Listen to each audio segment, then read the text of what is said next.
Welcome to my channel Mounika Rajesh vlogs. అందరూ ఎలా ఉన్నారు? నేనైతే చాలా బాగున్నాను అండ్ చాలా ఎగ్జైటింగ్గా స్టార్ట్ అయ్యాను అనమాట. ఈ గల్లీ చూడగానే ముందు వీడియో చూసిన వాళ్ళకైతే అర్థమైపోయి ఉంటుంది. ఎస్, మా రూమ్ ఆ గల్లీలోనే ఉందన్నమాట, ఢిల్లీలో. ఫైనల్గా మేము ఫ్రెష్ అప్ అయిపోయి షాపింగ్ చేద్దామని బయటకు వచ్చాము. షాపింగ్ అనగానే ఢిల్లీ ఈ రెండు పదాలు వినగానే మీకు అర్థమైపోయి ఉంటుంది మేము ఎక్కడికి వెళ్తున్నాం ఏంటి అని చెప్పేసేసి. ఎస్, మీరు అనుకున్నది కరెక్టే, సరోజినీదేవి మార్కెట్కి వెళ్తున్నాం అనమాట. యాక్చువల్గా రూమ్ దగ్గరే ఆ షాపింగ్ ఏరియా మార్కెట్ లాగా ఉండింది, కానీ మనకి ఏది పక్కన ఉన్నది నచ్చదు కదా. దూరపు కొండల నునుపు అన్నట్టు ఎక్కడో దూరంగా వెళ్ళి షాపింగ్ చేస్తే తప్ప ఆ సాటిస్ఫాక్షన్ ఉండదు. సో ఆ సాటిస్ఫాక్షన్ అండ్ దూల వదిలించుకోవడానికి వెళ్తున్నాం. చూద్దాం అక్కడికి వెళ్ళాక మేము అనుకున్నవి ఉంటాయా లేదా, అసలు అది నిజంగా అంత పెద్దగా ఉంటుందా లేదా అని చెప్పి. అది పక్కన పెట్టేస్తే ఇప్పుడు మీరు ఏదైతే ఒక బిల్డింగ్ చూస్తున్నారో అది మొత్తం సర్కిల్ షేప్లో ఉంటుందన్నమాట. అంటే చాలా పెద్దగా ఉంటుంది. ఆల్మోస్ట్ ఒక 6-7 కిలోమీటర్స్ మేము ఈ బిల్డింగ్ చుట్టూనే తిరిగాము. అండ్ ఇక్కడ లేని బ్రాండ్ అంటూ ఉండదంట, అన్ని బ్రాండెడ్ షాప్స్ ఉంటాయి. అండ్ దట్టు చాలా తక్కువ కాస్ట్కి వస్తాయి. ఈవెన్ యాపిల్ ఫోన్కి కూడా ఒక సపరేట్ షాప్ ఉంటుందంట. అక్కడ కూడా ఫోన్స్ చాలా తక్కువ కాస్ట్కి వస్తాయి అని చెప్పేసి ఆటో అంకుల్ చెప్పారు. ఆటో అంకుల్ హిందీలో చాలా స్పీడ్గా మాట్లాడుకుంటూ చెప్తే నాకు అర్థమైన తోడా హిందీతో మీకు కొంచెం ఎక్స్ప్లెయిన్ చేయడానికి ట్రై చేస్తున్నా. అండ్ ఈ బిల్డింగ్ వచ్చేసేసి బ్రిటిష్ వాళ్ళు ఉన్నప్పుడు కన్స్ట్రక్ట్ చేశారు. దీనికి చాలా ఇయర్సే ఏజ్ ఉంటుంది, అయినా కూడా ఇంత స్ట్రాంగ్గా చాలా బాగుంది అని అనేసి ఆటో అంకుల్ చెప్పారనమాట. అండ్ నెక్స్ట్ అదే కాదు, చాలామందికి తెలిసే ఉంటుంది, మోస్ట్లీ ఢిల్లీలో మనం పార్లమెంట్ అవన్నీ కూడా అప్పుడున్న వాళ్ళు కన్స్ట్రక్ట్ చేసినవే. ఇప్పుడు కొత్తగా మనం కట్టుకున్నాంలే కానీ మొన్నటి వరకు వాడుకున్నవైతే బ్రిటిష్ వాళ్ళు కన్స్ట్రక్ట్ చేసినవే. సో మనం వెళ్ళే దారిలో ఇప్పుడు అవన్నీ కనిపిస్తాయి. ఆల్మోస్ట్ అన్నీ కవర్ చేయడానికి ట్రై చేశాను అనమాట. అండ్ నాకు ఢిల్లీలో ఇంకొకటి నచ్చని విషయం అని చెప్పుకోవచ్చు ఏంటంటే, ఇప్పుడు ఈ టైం మేము ట్రావెల్ చేసింది అరౌండ్ ఈవినింగ్ 4 or 5 అయింది అనుకుంటా. ఆ టైంలో కూడా మొత్తం మస్కగా ఒక క్లియర్ వ్యూ అన్నట్టు ఉండదు. మన హైదరాబాద్లో ఎంత ట్రాఫిక్ ఉన్నా ఏది ఉన్నా ఒక క్లియర్ వ్యూలా అనిపిస్తుంది. మరి బికాస్ ఆఫ్ పొల్యూషనో లేకపోతే 4-5 స్నో వస్తుందో ఏది అర్థం అవ్వలేదు, కానీ ఏది అంత క్లియర్ వ్యూ ఉన్న ఫీలింగ్ రాదనమాట. ఒక మస్కగా ఒక లేయర్ ఉంది మన ఐ చుట్టూ అన్న ఒక ఫీలింగ్ వస్తుంది. ఢిల్లీలో ఉన్నంతసేపు నాకు అలాగే అనిపించింది. అండ్ ట్రాఫిక్ అయితే చాలా అంటే చాలానే ఉంది. ఎక్కడో 1-2 ప్లేసెస్లో స్ట్రైట్గా వెళ్ళిపోతాం తప్ప మిగిలిన అన్ని ప్లేసెస్లో కూడా చాలా ట్రాఫిక్ ఉండిందనమాట. సో మేము అలా ఆ ట్రాఫిక్ అంతా క్రాస్ చేసుకొని 5కి అలా స్టార్ట్ అయితే వెళ్ళేసరికి 6 అలా అయిపోయిందేమో. అండ్ ఇప్పుడు మనం చూస్తుంది రాష్ట్రపతి భవన్. ఇది వచ్చేసేసి అక్బర్ రోడ్లో ఉంది. అక్బర్ అంటే మీకు తెలిసే ఉంటుంది కదా, one of the greatest king, అదే అండి మొఘల్ కింగ్. అండ్ ఇక్కడ మ్యాక్స్ అన్ని మెయిన్ ఏరియాస్కి కూడా మొఘల్ కింగ్ నేమ్సే ఉన్నాయి. Like Akbar road, Babar road, Jahangir road ఇలాంటివే ఉంటాయి అన్నమాట. మన ఫ్రీడమ్ ఫైటర్ నేమ్స్ కూడా ఉంటాయి, కానీ ఇలా మెయిన్ ఏరియాస్కి లేవు. నార్మల్గా నేతాజీ రోడ్ అని చెప్పేసేసి అలా ఉన్నవి, కానీ నాకెక్కడ మెయిన్ ఏరియాస్కి ఉన్నట్టు అనిపించలేదు. మెయిన్ ఏరియాస్కి కూడా మన ఫ్రీడమ్ ఫైటర్స్ నేమ్స్ ఉంటే బాగుండేది. లైక్ సుభాష్ చంద్రబోస్, భగత్ సింగ్ రోడ్ అని చెప్పేసి ఇలాంటివి ఉంటే ఇంకా కొంచెం మన కిడ్స్కి పేర్లు వినగానే అరే వీళ్ళు ఎవరు ఏంటి అని నెక్స్ట్ జనరేషన్స్ అట్లీస్ట్ కొంచెం తెలుసుకోవడానికి ఉంటుంది కదా. అండ్ ఇంకొక మంచి విషయం ఏంటి అంటే, either kings or freedom fighters ఢిల్లీలో అన్ని ఏరియాస్కి కూడా ఒక మనిషి పేరే ఉంటుంది తప్ప నార్మల్ మన దగ్గర ఉన్నట్టు లోకల్ నేమ్స్ కానీ లేకపోతే ఏదో ఒక నార్మల్ నేమ్ ఉండదు. అది అట్లీస్ట్ కొంచెం మంచిగా అనిపించింది. మన ఫ్రీడమ్ ఫైటర్స్ నేమ్స్ ఉంటే ఇంకా బాగుండేది. ఇది నా పర్సనల్ ఫీలింగ్. మీకేమనిపించిందో నాతో షేర్ చేసుకోండి. ఇక మనం ఎప్పుడెప్పుడు వెళ్తామా అని ఎదురు చూస్తున్న సరోజినీ మార్కెట్ అయితే ఫైనల్లీ వచ్చేసింది అనమాట. వెళ్ళగానే చూసి ఏంటి ఇలా ఉంది అని అనేసి అనుకున్నా. అక్కడ దానికి ఒక ఎంట్రన్స్ బోర్డ్లా ఉంటుందన్నమాట. సో లోపలికి వెళ్ళగానే ఫస్ట్ స్టాలే హ్యాండ్ బ్యాగ్ స్టాల్ ఉంది. మీ అందరికీ తెలిసిన విషయమే, బ్యాగ్స్ వస్తే మనం ముందుకెళ్ళాం కదా, ఉండి చూస్తూనే ఉంటామన్నమాట. ఆల్రెడీ ఇంటి దగ్గరే షాపింగ్ చేసుకొని వెళ్ళాము, మళ్ళీ ఎందుకు అక్కడ షాపింగ్కి వెళ్ళారు అని మీరు అందరూ అడుగుతారేమో. ఇక్కడ నార్మల్గా జస్ట్ డ్రెస్సెస్ మాత్రమే షాపింగ్ చేసాము.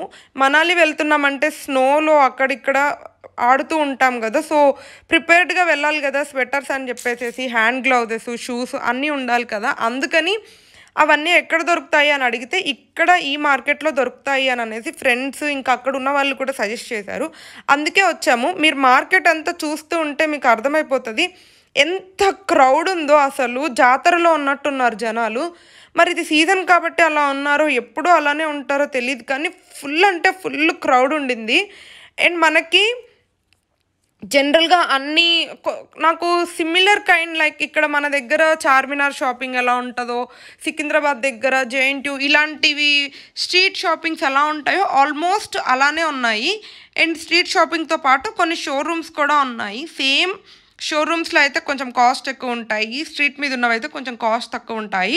ఇప్పుడు ఇక్కడ చూస్తున్న ఇయర్ రింగ్స్ ₹50 అంట. నేనవి తీసుకున్నాను. అండ్ ఇవన్నీ వచ్చేసేసి ఫుట్‌వేర్ కొద్దిగా బావున్నాయి. కానీ ఇవి అక్కడ తీసుకొని మళ్ళీ ఎందుకులే లగేజ్ అని చెప్పి తీసుకోలేదు. మేమొచ్చిన మెయిన్ రీజన్ అయితే స్వెటర్స్. ఇక్కడ రాయేష్ స్వెటర్స్ ట్రై చేస్తూ ఉన్నాడనమాట. అంటే అక్కడ స్నోకి సెట్ అయ్యేలాగా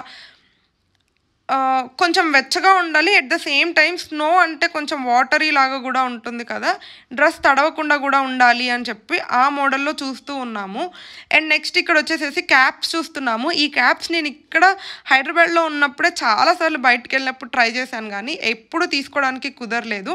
ఫైనల్లీ ఇక్కడ సరోజినీ మార్కెట్‌లో తీసుకోవడం కుదిరిందనమాట. అక్కడ తీసుకోవాలని ఇన్ని రోజులు ఇక్కడ తీసుకోవడం పాసిబుల్ అవ్వలేదేమో. నేనే కాదు, మా బ్యాచ్ మొత్తం క్యాప్స్ తీసుకున్నాము. అండ్ ఈచ్ క్యాప్ వచ్చేసి డిపెండ్స్. బాయ్స్‌వి అయితే 250, 200 అలా పడినవి. గర్ల్స్‌వి కొంచెం తక్కువ కాస్టే ఉన్నాయి. అరౌండ్ నాదైతే 100, 150 అలా పడింది. బల్క్‌లో ఒక 6, 7 క్యాప్స్ తీసుకున్నాము. అన్నీ కలిపి కాస్ట్ మాట్లాడుకున్నామనమాట. ఇదంతా వచ్చేసేసి మార్కెట్. చూసారు కదా ఎంత రష్ ఉందో. అండ్ వీళ్ళందరూ రోడ్ సైడే పెట్టుకుంటారు వాళ్ళ స్టాల్స్. ఇక్కడ ఇలా మూట కట్టేసుకొని ఉన్నారు కదా! అప్పుడు ఏం జరిగిందంటే పోలీస్ వాళ్ళు సైరన్ హార్న్ చేస్తూ వచ్చినప్పుడు వాళ్ళు అవన్నీ తీసి పక్కన పెట్టుకుంటారు. వాళ్ళు వెళ్ళిపోగానే మళ్ళీ స్టార్ట్ చేస్తారనమాట. ఇలా ఒక 2, 3 టైమ్స్ జరిగింది. అండ్ ఇప్పుడు ఇక్కడ మీరు చూస్తున్నవన్నీ డెకరేషన్ ఐటమ్స్. చాలా అంటే చాలా బాగున్నాయి. ఇప్పుడు నేను మీకు చూపిస్తున్న వినాయకుడైతే నాకు ఎంత బాగా నచ్చిందో. అండ్ కాస్ట్ కూడా అలాగే ఉండినాయిలేండి. ఇంకపోతే ఇక్కడ ఏంటంటే మనకి ఎక్కువ డూప్లికేట్ ఐటమ్స్ దొరుకుతాయి. లైక్ యాపిల్ ఇయర్ పాడ్స్ అని చెప్పేసేసి, రేబాన్వి, ఫాస్ట్ ట్రాక్‌వి గాగుల్స్ అని చెప్పేసేసి, వాచెస్ కూడా fast track watches, times watches అవన్నీ డూప్లికేట్‌వి. అంటే రిప్లికేట్ చేసినవి. సేమ్ మన బ్రాండెడ్ వాచెస్ ఎలా ఉంటాయో సేమ్ అలాంటివే రిప్లికేట్ చేసి అమ్ముతారనమాట. 100, 250కి అలాగే వచ్చేస్తాయి. ఫాస్ట్ ట్రాక్ వాచ్ అయితే ₹100కే ఇస్తా అన్నాడు. గర్ల్స్‌వి రాజు తీసుకో అని చెప్పాడులే గానీ, నేనే ఏం వద్దు అవి 1 డేలోనే పాడైపోతాయి అని చెప్పేసేసి వద్దన్నాము. అండ్ ఇక్కడొచ్చేసేసి నేను స్వెటర్స్ చూస్తున్నాననమాట. ఏ స్వెటర్ తీసుకున్నాను ఏంటి అని చెప్పేసేసి మీరు కమింగ్ వీడియోస్‌లో చూస్తారు. అండ్ ఇదొక స్వెటర్ ట్రై చేశాను. ఇవన్నీ నేను ట్రై చేసిన స్వెటర్స్. కాస్ట్ ఎంతుంటదో మీరు కమెంట్ బాక్స్‌లో నాకు చెప్పండి. నేను వీడియో లాస్ట్‌లో ఈచ్ స్వెటర్ ఎంత పడింది ఏంటి అని చెప్పి ఇన్ డీటెయిల్‌గా చెప్తాను. మేము వచ్చేసరికి 6 అయింది. అండ్ 6:30 మోస్ట్లీ 5:30, 6 లోపే అక్కడ చీకటి అయిపోతుందనమాట. ఇక్కడ 9 అప్పుడు ఎలా ఉంటుందో అక్కడ 6, 7 అప్పుడే అంత చీకటి అయిపోయి అలా ఉంటుంది. సో అక్కడ మేము మా షాపింగ్ అంతా అయిపోయిన తర్వాత ఒక దగ్గర మంచిగా నార్త్ వెళ్ళినప్పుడు ఏం తిన్నా తినకున్నా పావ్ బజ్జీ అయితే ఖచ్చితంగా తినాలి కదా! సో జస్ట్ అలా రిలాక్స్ అయ్యి పావ్ బజ్జీ తిని మళ్ళీ రిటర్న్ అవుతున్నాం అనమాట. రిటర్న్‌లో కూడా ఉన్న షాప్స్ యాక్చువల్‌గా మేము ఏరియా మొత్తం తిరగలేదు. ఆల్మోస్ట్ ఒక 80% తిరిగాము. కాకపోతే ఇంకా మిగిలిపోయింది. ఎందుకంటే మళ్ళీ మాకు ఇక్కడ నుంచి రిటర్న్ ట్రావెల్ ఉంది. కులు వెళ్ళాలి. ఆ వీడియో నేను మీకు నెక్స్ట్ పోస్ట్ చేస్తాను.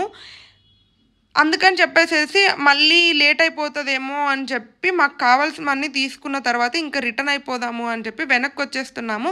ఇక్కడ నుంచి రైల్వే స్టేషన్‌కి వెళ్ళడానికి మీకు మెట్రో ఫెసిలిటీ ఉంటుంది. And at the same time autos కూడా ఉంటాయన్నమాట. పెద్దగా ఛార్జ్ ఏమి ఉండదు. అరౌండ్ 30, 40 తీసుకుంటారు పర్ హెడ్ ఆటోకి వచ్చేసేసి. సో రిటర్న్‌లో వెళ్తూ కూడా లాస్ట్ ఒక స్టాల్‌లో ఇక్కడ చిన్న చిన్న జ్యువెలరీ ఐటమ్స్ అండ్ బ్యాగ్స్ ఉంటే అవన్నీ చూసుకుంటూ వెళ్తున్నాననమాట. హోప్ నేను మార్కెట్ అంతా క్లియర్‌గానే చూపించాను అనుకుంటున్నాను. వీడియో నచ్చితే don't forget to like, share and subscribe to my channel Mounika Rajesh vlogs. Thank you.